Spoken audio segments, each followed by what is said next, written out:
Hello students, स्वागत है आपका मेरे चैनल कॉमर्स कूजी पर। और जो हम लोगों ने वन शॉट वीडियो कर रहे थे admission of a partner, then आपका फंडामेंटल, गुडविल वाला चैप्टर, इन सारे चैप्टर की हमने वन शॉट वीडियो कर ली थी और आई होप आपको वहाँ अच्छे से क्लियर सब हो गया होगा। आज हम करने वाले हैं उसके आगे से, मीन्स के आज हम स्टार्ट करने वाले हैं हमारा चैप्टर, इसका नाम है retirement of a partner. Retirement of a partner क्यों करने वाले हैं? क्योंकि डेथ का पोर्शन आपके इस साल कोर्स में नहीं है, ज़्यादा पूछा नहीं जाएगा, तो हम रिटायरमेंट ऑफ अ पार्टनर समझेंगे, ठीक है ना। रिटायरमेंट ऑफ अ पार्टनर का मतलब क्या है? यानी कि जो पार्टनर्स हैं हमारे, उनमें से कोई एक पार्टनर या जो भी पार्टनर पार्टनरशिप से बाहर जाना चाहता है, कंसेंट लेके, सबकी जितने भी पार्टनर्स हैं उन सबकी कंसेंट के साथ, है ना, एक्सप्रेस करते हुए और नोटिस देते हुए कि हाँ भाई वो रिटायर होना चाहता है। तो जैसा कि आपने फंडामेंटल ऑफ पार्टनरशिप पढ़ा, जैसा कि आपने एडमिशन ऑफ अ पार्टनर पढ़ा, है ना, उसी प्रकार इस चैप्टर में भी आपको कुछ एडजस्टमेंट करना पड़ेगा। एडजस्टमेंट जैसे कि क्या क्या पढ़ना पड़ेगा हमें ये एडजस्टमेंट में? आपको प्रॉफिट शेयरिंग रेशियो निकालना पड़ेगा, गुडविल की एडजस्टमेंट करनी पड़ेगी, प्रॉफिट एंड लॉस को सही करना पड़ेगा, रिजर्व वगैरह, और एडजस्टमेंट ऑफ कैपिटल। तो एडजस्टमेंट ऑफ कैपिटल तो खैर लास्ट का टॉपिक है जो कि आपके कोर्स का हिस्सा नहीं है इस साल। तो चलिए स्टार्ट करते हैं हमारा पहले टॉपिक से, जो कि है आपका new profit sharing ratio.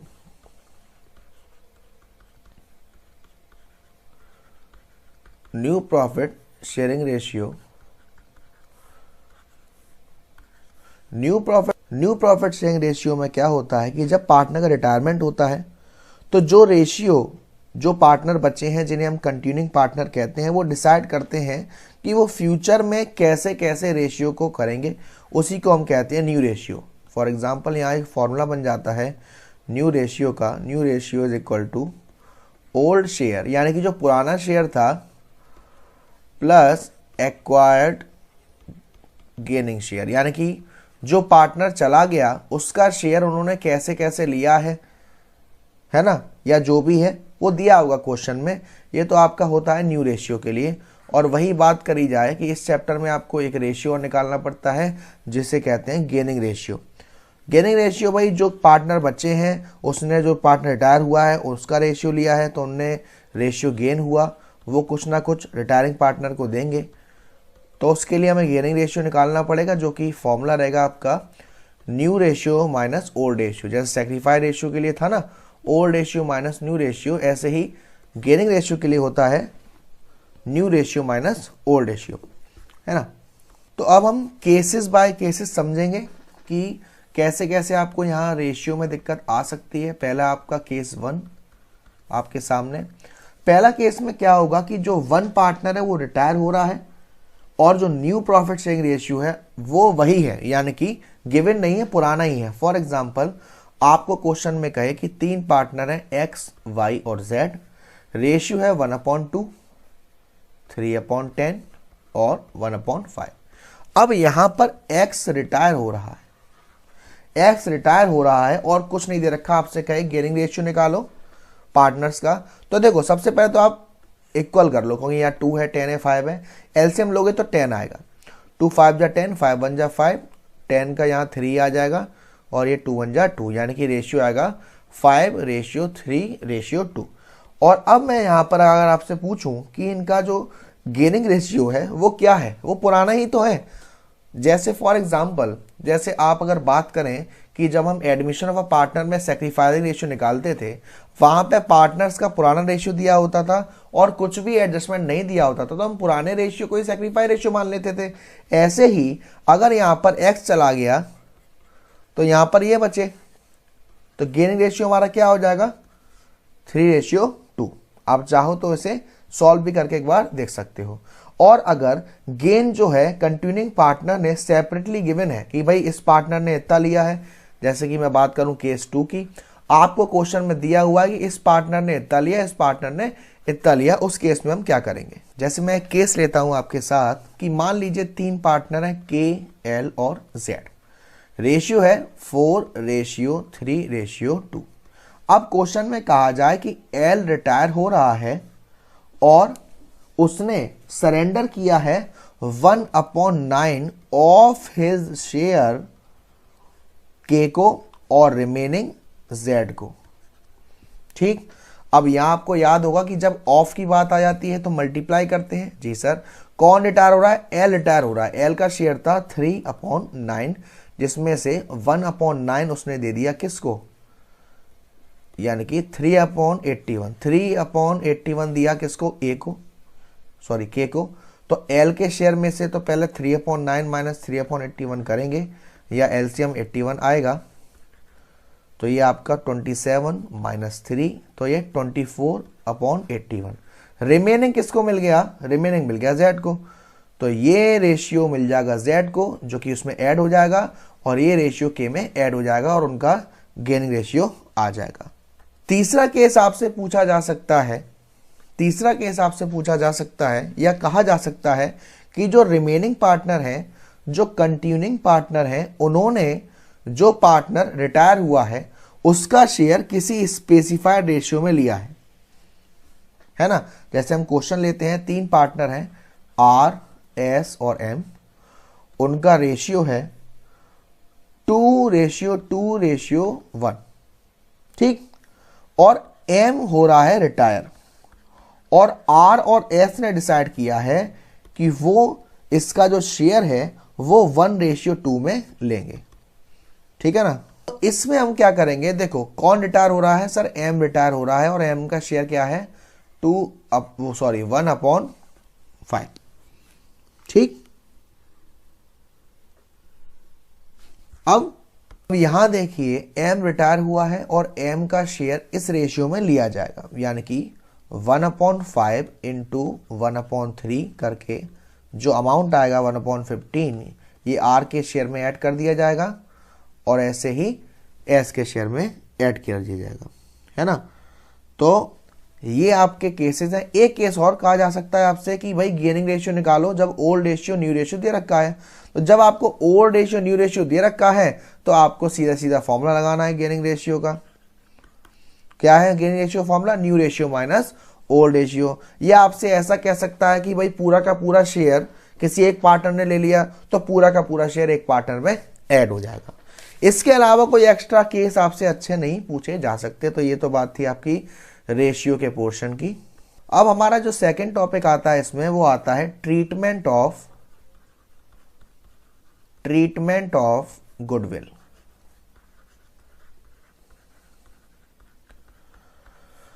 Treatment of goodwill का मतलब क्या होता है कि जो रिटायरिंग पार्टनर होता है, जो डिसीज पार्टनर होता है, वो एंटाइटल होता है। एंटाइटल का मतलब उसे मिलेगा कि जो गुडविल है, जब वो रिटायर होता है तो उसे गुडविल का कुछ पैसा मिलता है, क्योंकि जो उसने तब तक रहा जब तक वो एफर्ट्स अपने डाले, उससे उसने एक गुडविल बनाई, तो उसके लिए उसे एक गुडविल का अमाउंट मिलता है, जो कि हमारे जो कंटिन्यूइंग पार्टनर होते हैं उनके द्वारा दिया जाता है।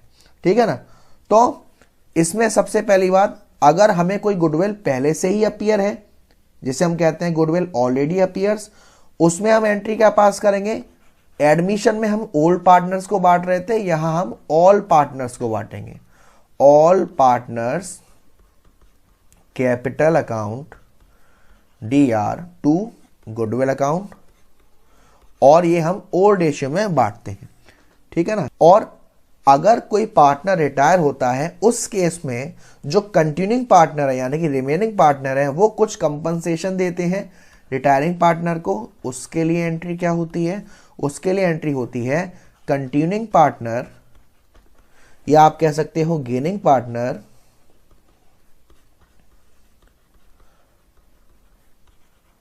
अकाउंट DR टू जो पार्टनर रिटायर हो रहा है, आउटगोइंग पार्टनर।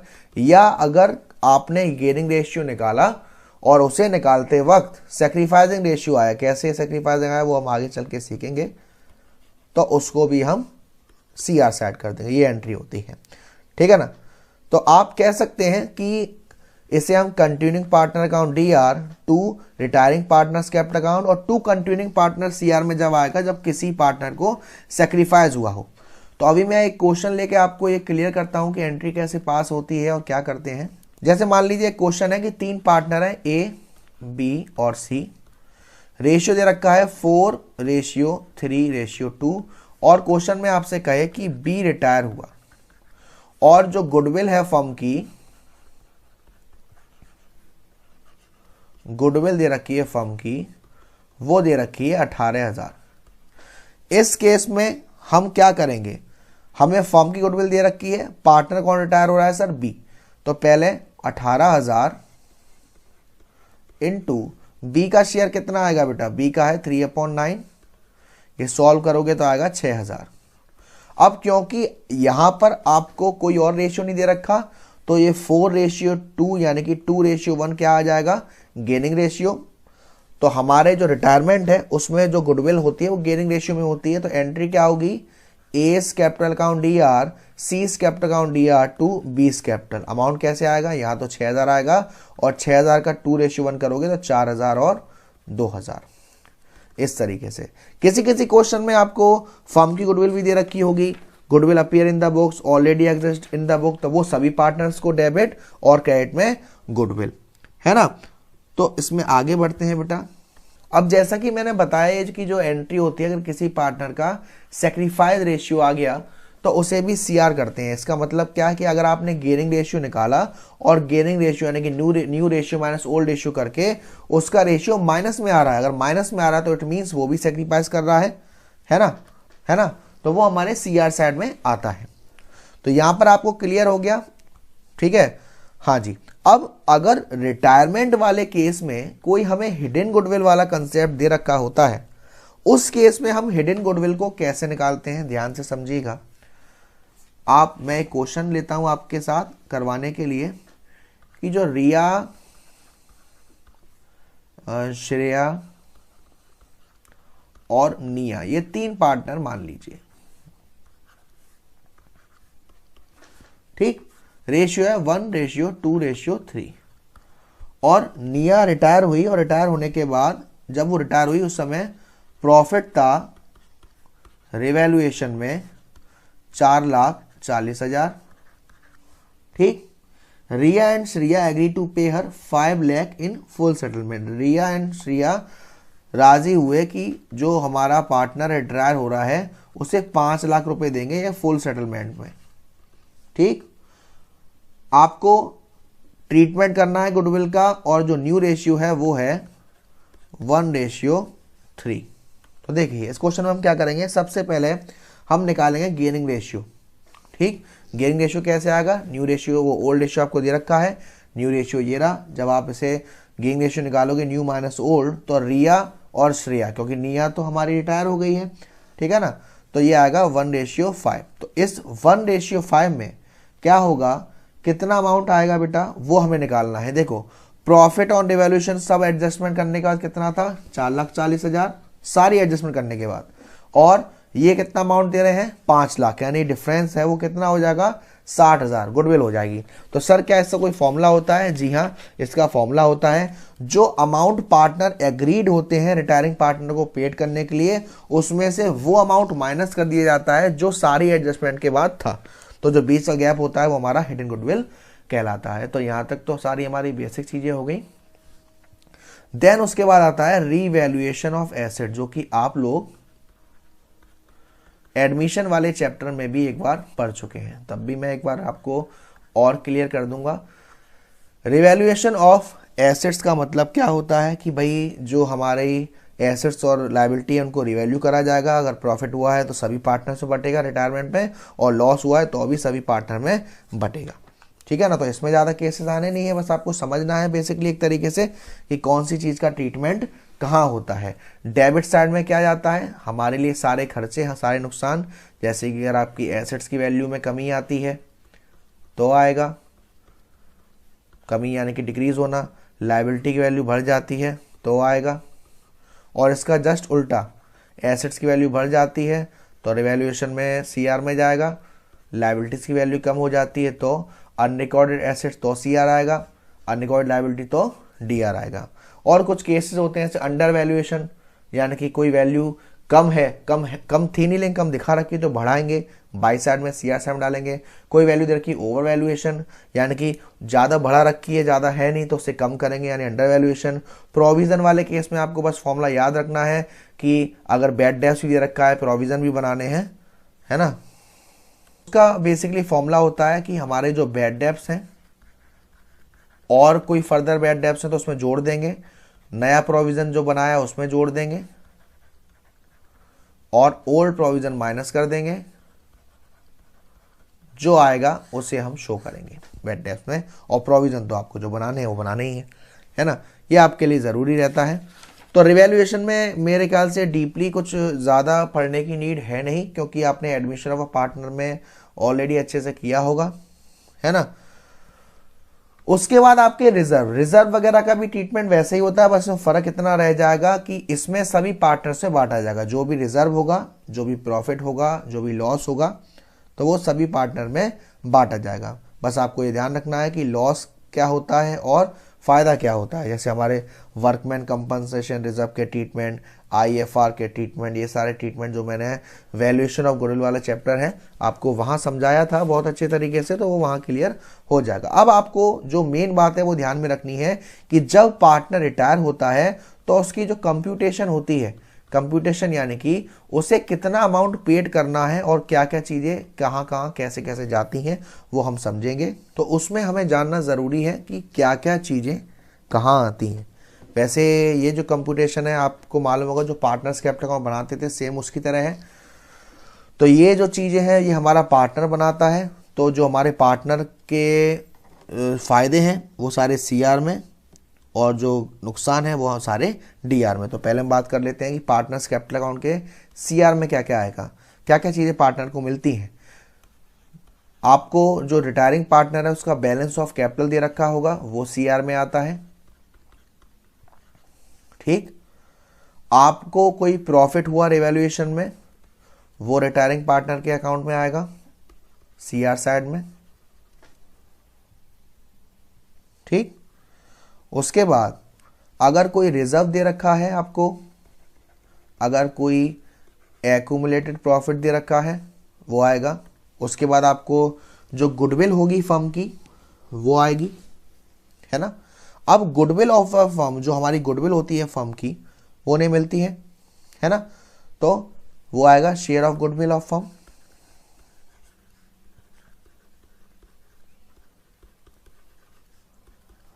ठीक। रिजर्व मैंने आपको बता दिया। जो नई चीज आती है वो ये आती है कि अगर आपको कोई प्रॉफिट दे रखा है तो वो प्रॉफिट कैलकुलेट किया जाता है till the date of his retirement. ये भी हम सीखेंगे, यानी कि जब रिटायर हुआ तब तक उसका जो प्रॉफिट था वो कितना बनेगा वो हमें निकालना पड़ता है, ठीक है ना। उसकी सैलरी, उसकी कमीशन जब वो रिटायर हुआ तब तक के लिए, उसका इंटरेस्ट ऑन कैपिटल जब वो रिटायर हुआ तब तक के लिए, सब हमें कैलकुलेट करना पड़ेगा, है ना। सीआर साइड हो गया। डीआर साइड में क्या क्या आता है, डीआर साइड में पार्टनर के लिए हमारे जो भी लॉसेज होंगे, मान लो रिवैल्यूएशन में लॉस हुआ तो पार्टनर्स कैपिटल के डेबिट साइड आएगा, ठीक है। कोई एक्यूमुलेटेड लॉसेज हुआ वो आएगा, कोई ड्राइंग्स करी थी उसने वो आएगी, इंटरेस्ट ऑन ड्राइंग है वो आएगी, कोई गुडविल ऑलरेडी एग्जिस्टिंग थी वो आएगी, ये सारी चीज़ें आएंगी आप में, है ना।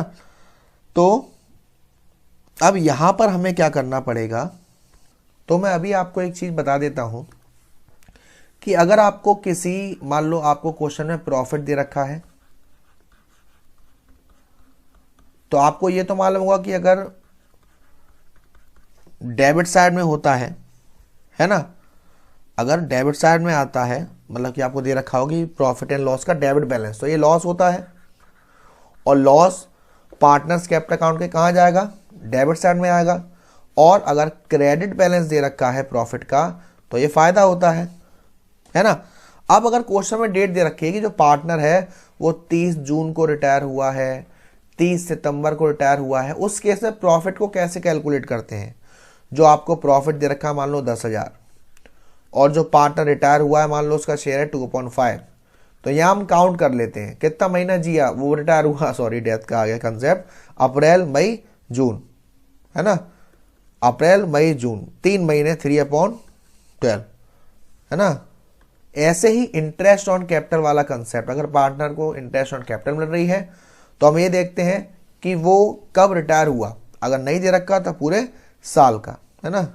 ठीक, तो ये था आपका पूरा कंसेप्ट जो आपका रिटायरिंग पार्टनर, उसका revaluation admission of a partner में अच्छे से हो ही गया होगा, रिजर्व आपको आते ही हैं। तो इसके बाद का जो चैप्टर है हमारा डिसोल्यूशन, काफ़ी अच्छा चैप्टर है, वहाँ आपको सारे केस अच्छे से समझने हैं। इस चैप्टर से रिलेटेड और भी अगर कोई डाउट हो तो मुझे बताइएगा, मैं आने वाले वीडियोस में यहाँ क्लियर करूँगा ही करूँगा। वैसे मेरा व्हाट्सअप नंबर है 9690105047। ठीक।